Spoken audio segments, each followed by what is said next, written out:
to Spark TV. Hello, Danielle. Thank you so much Thank for you. being here. Oh, it's a pleasure to be here. So, look, let's start out with telling everybody who you are and what you do. Okay. Um, my name's Avril Dargie. I am a driving instructor and an educator, a driving examiner, and former school leader and teacher. What I do is train and teach, really. And what I'm doing, my project at the moment, is to make sure that I've got all of my driving training content online so that parents, supervisors, students, and driving instructors can all access that training to use in during the time that they're doing their 75 to 120 hours of practice, so Mm. that we're embedding the correct habits and skills, and so that supervisors are feeling safer. Yeah, and that's so you're doing that through an online platform that then these Yeah, parents and educators and teachers and driving yeah, instructors will be able to yeah, access? absolutely. Yeah. Awesome. And so how's that been like to put together? Tell Um, us. well, yeah, it's a story. How many hours you got? So how did it All of the come hours together? for you. All Tell the me. I hours? want to All know. right. I want to know. Okay. Well, I'm getting older and I'm in my 40th year as a driving instructor. Wow. So, Awesome. yeah, the story is, it's a long and it's a long one. I started when I was 19 and I was the youngest driving instructor, and that was at a time of fairly big social change. So Mm. it's a story of women at that time that I find, common, I guess, amongst us. The average age for the first baby then was 21, and I Wow. had my son at 19. I got married and had a child, and that wasn't uncommon for the time, but it was pre-anti-discrimination, just pre-anti-discrimination time. So I worked in retail fashion, and at that time, after having my son, I wanted to go back to work, but I couldn't get a job because I had to fess up that I had a child, and I was unemployable basically at that Wow. time. So it seemed like the worst thing that could ever possibly happen. Mm. Um, but it turned out to be, in reflection on my life, it was the best thing that ever happened to me.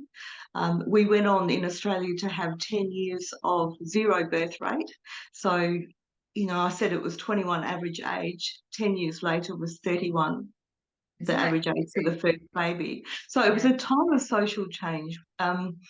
But I needed to look at a situation where I didn't look elsewhere for a job. I needed to find something. And I Mm. turned to my father, who'd been a driving instructor since 1962 in the UK. And we always laughed at him and made fun of him. So we'll never do something like that. And I had to then turn to him and say, Dad, do you think I could be a driving instructor? Could you help me out with that? So I then went and did some training, and he mentored me. He's 87. He worked till he was 82. We're still having professional conversations along the Wow. way. That's So, amazing. I love that. yeah, that was, Mm. that's the story of me moving into a training environment, and went on to do 2 degrees in adult education and vocational education in the early 90s, when the vocational uh, competency-based training was just coming into Australia, and Mm. it was the outset of the certificate system that we've got now. Then another degree to go on to teach in schools and be a counsellor, school counsellor in schools. So that's kind of the journey that I've been on. I always stay current with my driving instruction, and last year, I retired at the end of last year for a reason, because in October I had an epiphany. All the year, yeah, I know, as some people like to say, an epiphany. All the year 11s, who are my favourite group, of course, because they're 16, 17, they're my people, I love them. They were coming to me saying, Miss, I'm having a driving test next week. And I'll go, oh, that's fantastic. Tell me what's your first responsibility as a license holder. Tell me what a hazard is. What system are you using on the approach to a hazard? Because we know in urban areas, every 30 seconds, you're managing a hazard. And they had complete blanks. Every single one of them drew a blank. And it brought all this understanding to me that parents, supervisors were and that they had always told me that they felt unsafe in the environment that they were in, which is, and I absolutely understand that. They don't have dual controls, they don't use mirrors, they're really out of control and in a moving and hazardous environment. They also worry that they're passing on bad habits. And I can tell you as a driving instructor that yes, they are. I'm just reflecting on my own learning to drive situation, and I'm like, yes, there are a few bad habits passed on.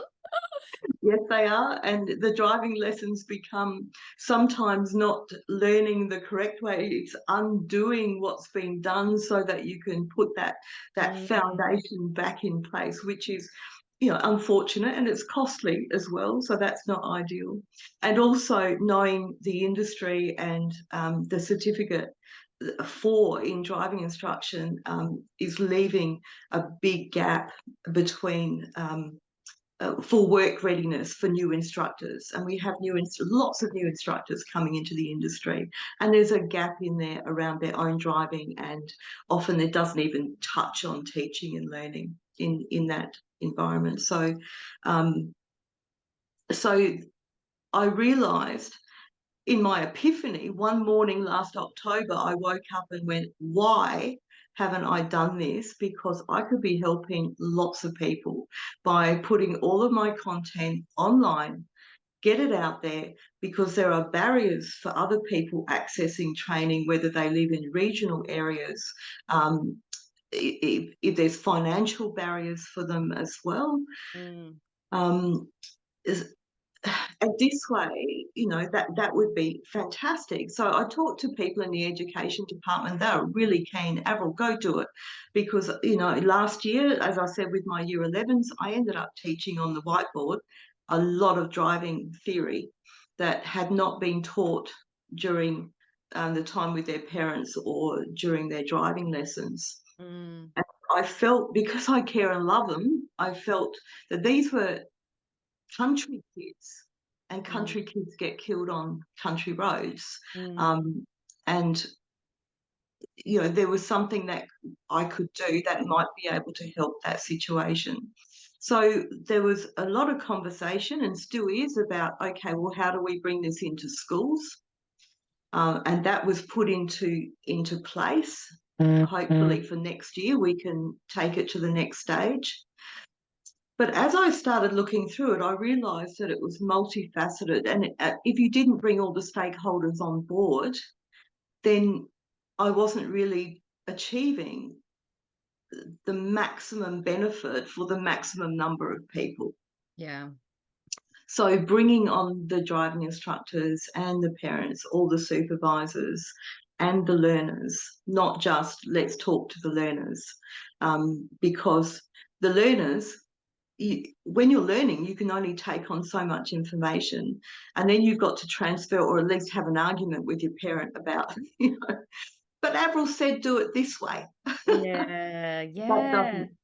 That really doesn't happen. It doesn't work. And so those relationships are often very strained in the car, understandably so. Yeah. So that was the beginning of this birth of my driving online. And the initiative that I'm putting forward at the moment, hopefully my launch is in 2 weeks. Woohoo! Yeah, I know. It's like I was saying before, I'm still in the middle of the hard part, that last little bit at the end. So yeah. What's been the biggest challenge for you building it out? Yes. Well, my biggest challenge, interestingly enough, when you do something and you know it like the back of your hand, is to is to find that and write it out and make sure that learning comes out in a different format. So it's not as simple as I'm going to put somebody in the car and I'll just teach them something. It needed, because there were different audiences, it needed to be put forward in a way that was an easy step-by-step, easy to follow process, Yeah. and very, very clear.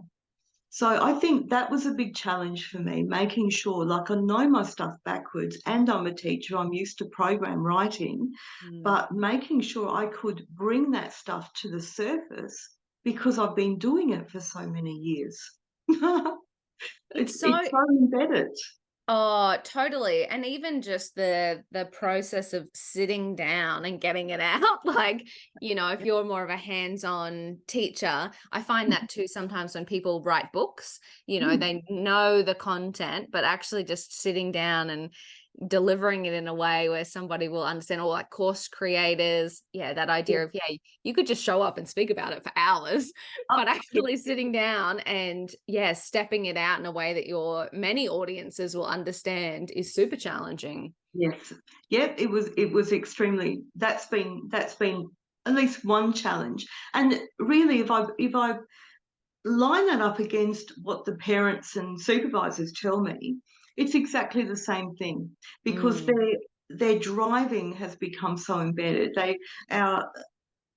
Our processes become unconscious, and that's why they find it so difficult to unpack the steps that they take to get from A to B and give those directions and instructions in time, so that a learner who is taking that information on slowly can manage and follow those instructions in time before they crash the car. So whereas when I'm teaching, I not only have all the controls, I can drive the car from my side if I want to.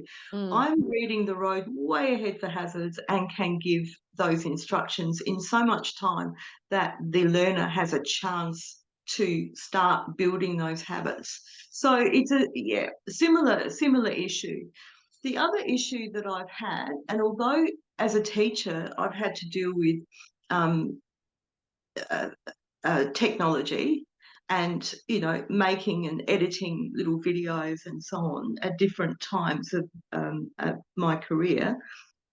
Oh my gosh, the technology and putting it all together, and everything that happens around it. Like, is this a different insurance that I need? Is this? So I've had to call in people to help me, obviously, because it was too big, way too big a task for me to manage. And although I've done a lot of the footage, I've got educators working on lovely little videos, and we know that learners can only manage like 3-minute videos. If it's longer than 3 minutes, it's too much. So I've had to break it down, all the little aspects of the driving process and what they need to do to be safe. I've had to break it down and make it a very, very logical sequence, so that they can take that on board. Yeah. And that's really interesting point though, that you mentioned around it becoming kind of bigger than you expected and having to call in the experts. I think that's really interesting. A lot of times as business owners, we just think we're solving a problem. We just know that we have the expertise to solve a problem. And you know what, there could be a business model that we can wrap around that, which is always good. But you're right. Sometimes it does get a little out of control, and depending on what industry you're in, you do need to leverage people that are in your network or outside of your network to bring that expertise in and make sure that you're doing everything the right way. And that extends not only from the business you're in, but business in general, right? Like not all of us are accountants or lawyers or anything and know any of that side. So, bringing in experts, I think whilst maybe we don't expect it in the beginning, I actually think that is one of the, important parts of business, is to understand where your gaps are and bring in people that can help. Absolutely. And there were plenty of gaps. Always are though. Yeah, I've got my expertise, and I just I was juggling so many things, and I'm happy to use, I know what my strengths are. I'm happy to use Mhm. my strengths. And I was then very happy to bring other people on. And I guess the other challenge of that is that it's completely self-funded. Yeah. That has been, a massive drain, because this has Mm. not been a cheap process by any means. And there's lots of things that I didn't necessarily foresee, but it felt like a baby that needed to be born. And Yeah. I was willing to do whatever it took to make sure that it reached the people that I believe that it will be very helpful to. Mm. Yeah. And the Yeah. industry, I've taken it to industry, I've taken it, run it with students, and they're certainly on board and see the benefit to themselves. So, yeah, Well, and let's hope that's I can make a difference. yeah, and it's interesting that validation of the industry and Mm, learners and potential future mm. customers essentially kind of makes you feel a little bit better about spending the money when you are self-funding it. Yes, yeah, absolutely, yeah. And at the end of the day, if something that I've done, like I'm nearly 60, I'm in my 40th year in the industry. If I've done something that at the end of the day will ensure that someone lives, as a result of Mm, putting putting what they've learned in the training, because they're not only, it's all of the tips and tricks for the supervisors. So my first, I'm marketing to supervisors and parents first up, because if they can use that 75 to 120 hours in real learning that is mm, going to provide them with a system for safe driving, then I know that those young people are going to go on, or anyone who takes it on, are going to go on to be safer drivers. Because we know you know a safe driver. Everyone likes to think that they drive really well, and they'll tell you they drive really well. Then they'll tell you they had a near miss. It was a mm, near miss, and that person, and it's always somebody else's fault. And as mm, I say to my learner drivers, good driver, they don't have near misses, because they're using a system to mm, ensure that they're always at the right place, at the right speed, and mm. to navigate every single hazard. And we are only ever as good as our last decision, Yeah. right? Wow, That's only. that seems like a metaphor for life as well. Yes, exactly. So we Mm, try to get that through. And if I can get that through to more young people before they go on the road, and parents. So, parents are also getting the benefit of that instruction as well, and that system that they may not have looked at all, like my year 11s. They may mm, have been introduced to it, which I'm sure they were, but it wasn't embedded in their learning. So yeah. we want that unconscious driving habit to be in place. If you lined up a school of kids and said, okay, well, let's look at the road toll. Um, all the kids on the oval, bring your parents. Now, we're going to sacrifice a couple of these kids to the great god of road Roads. crashes. Yeah. Which ones Mm, should go? Well, none should go. So we mm, want zero. And the 19-year-old 19 to 25-year-old age group is actually faring very well in the road toll at the moment, in comparison to what they have in the past. They're actually leading the way. But can they ever fare well if there's anyone, mm. everyone's life is valuable. Yes. So, and interestingly enough, too, the 40 to 49 age group is actually leading the way in crashes. Oh, wow, really? Yeah. Mm, So it's the 40 to 49-year age group that is, uh, that's my target audience at the moment. mm. Yeah, and back in the 19, when I first became a driving instructor, it was really the Wild West in Yep. Australia. It's like, if you can get a car moving and drive it, you can drive. Mm. And they'd ring up and go, "They just need some parking," and then they're off. And you go, "Oh, no." And the road toll was Oh, terrible. But I kind of feel like that was my experience. Nobody expected me to pass my driving test, and I did. I was like, "Oh dear." That's oh, not dear. great, is it? Hopefully, I've improved since then, I'm sure, with practice. I'm sure you have. Um, Experience does help us. Yeah. yes. But it's so interesting, isn't it? I mean, it's something that it's such an important thing that we do at a time in our life that never Mm. gets really revisited. And it's just this little blip on the radar that happens. But you're right, it's something that we do as adults every day, and Mm. it's serious. We are putting other people's and our own and our families' lives at risk. Yeah. It's one of those things you kind of look at a business that you're creating and go, why has nobody done this before? That's kind of what I thought to myself. I thought, "Why haven't I done this before?" I'm an Mm, educator.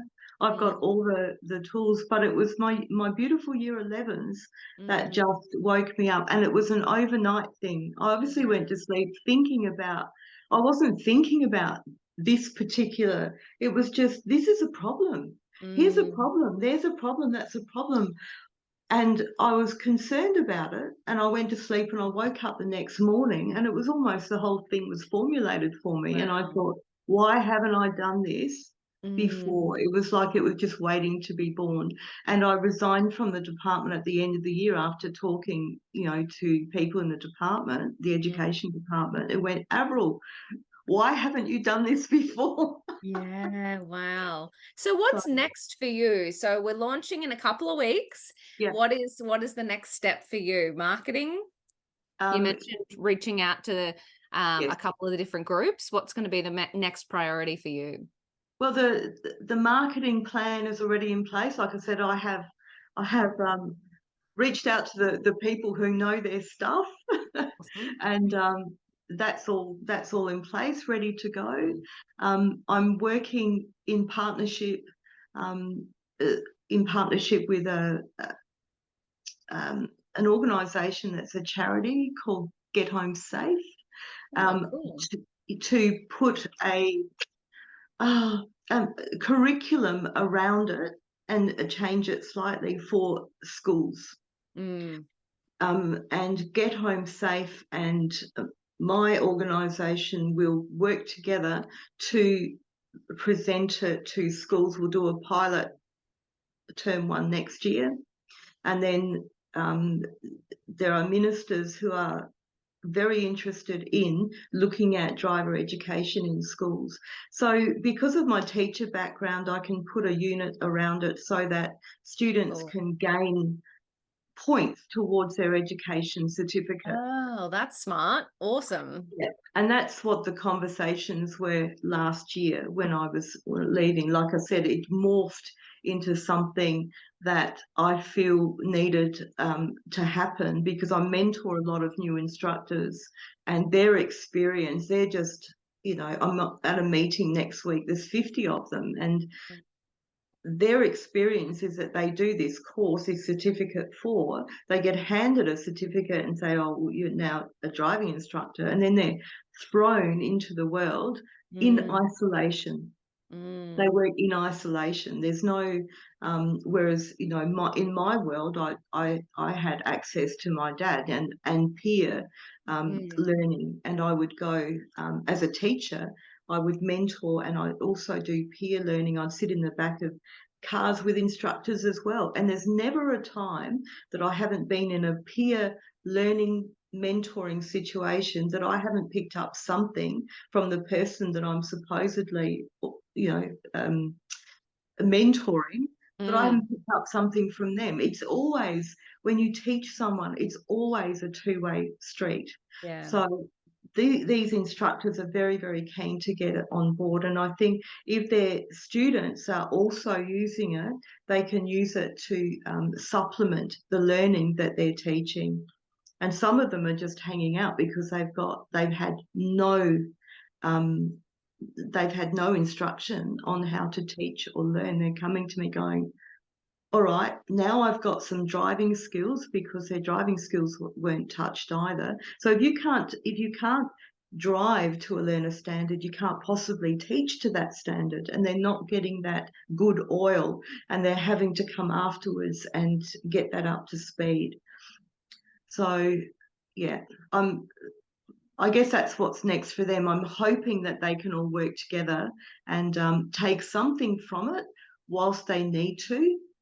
Um, yeah, so it's a professional development for driving instructors. Mm. That is so amazing. I love it. Can't wait. I was just thinking, I was like, I can't wait to do this all again in like 12 months and see how it all went. I just think this is just such an important idea, and you are doing it from a place of, so much experience, leveraging technology to get this information in the hands of people and bring together the people that need to be brought together. Again, shocked that it doesn't exist. So I just am so, yeah, I'm so I don't know what the word is. Amazed. You're incredible. It's Oh, awesome. thank you, and I'm incredible. I've got a lot of help around me now that I needed, that I hadn't envisaged that I would need. But I Mm, have a great women's network, and yeah, people have come out of the woodwork and you know keep me on track. that's A so range good. of a range of things. Everything I need help for, they're there. Oh, that is awesome. And I love that about women's networks, right? We often, as women in business or business owners, we are a little isolated and Mhm. a little crazy that we think we can change the world. And so it's so amazing when we do have other women come together to support us. It's incredible. Yeah. Oh So yes, look, I still have moments of imposter syndrome. You think, what? mm, And then I look at it and think, what are you yeah, talking about? Where did that come from? And often that is from, as you said, working in isolation. mm, yeah, And you it's you've got to get, hard. yeah, you've got to get a really strong mindset, and Mm, knowing that there's also going to be a lot of negativity coming back, and yeah, knowing and getting a not a positive mindset, just grounding yourself and understanding and that what you're doing is right for you and the people that you're there to serve, and just sit with it, run yeah, with it. yeah. But it's not easy. But everyone, I think, doing this sort of thing will experience those difficulties at some point. Absolutely, and it's unfortunate, but it's true. And I think I made that comment before we started recording. I was like, I don't know Mm. when it does get easy, it's sort of I know personally every milestone I reach something, Mhm. there's a new challenge to overcome or a new thought that pops into my mind. I think, yeah, like you said, where did that come from? Like, I've been doing Yeah, this for over a decade. Where did that come from, yeah, So yeah, yeah. yeah, you're so right. Mhm. Grant that. And I like what you said too, as it doesn't have to be a positive mindset. I think Yeah, sometimes we see all of the Instagram memes and yeah, it's like, no, some days are just shit. yeah, And we yeah, do. So I love that you said actually it's more of a grounding yeah. mindset, and really think about why this is right for you and how you're impacting the people and the community that you serve. I think that's Mm, awesome. mm, yeah. Now, we could talk all day, but I I know. have a I last know. question for you. So, reflecting on your time building this business, what would Mhm, be a piece of advice that you would give another female founder or woman in business who is also on this journey? mhm. Okay. I would say surround yourself with people who love your idea and want to work alongside you. Get some help. If you need help, seek help. Mm, Don't do it in isolation, because that's going to be a pretty rough road. And I would also say you don't need to know everything. That know your strengths, and you don't need to beat yourself up about your weaknesses, because your weaknesses are somebody else's strengths. And so leverage everyone's strengths if wherever possible. I love that. You are so right. I know there's oftentimes we, as women in business, whether we live in a city, whether we live regionally, wherever we're located, whatever kind of industry we're in, sometimes we do fall into that trap of isolation and feeling Mhm. alone. But I think, like this, right? You and I Yeah, are worlds apart and we can absolutely. jump on video and share our experiences. And I think we're so lucky that we live in a time where there's other women out there who just want to help other women succeed. Yeah, yeah. And I love this, Danielle, and thank you for the opportunity Oh to my have this God, chat with anytime. you. It's fantastic. Oh, no, I'm so impressed by what you Mm. are building. And as I said, in 12 months, we're doing this again. I want to hear all of the updates. It's incredible. So thank you for sharing your time and your wisdom Mhm. with the Spark community. Really appreciate you. Thanks, Danielle.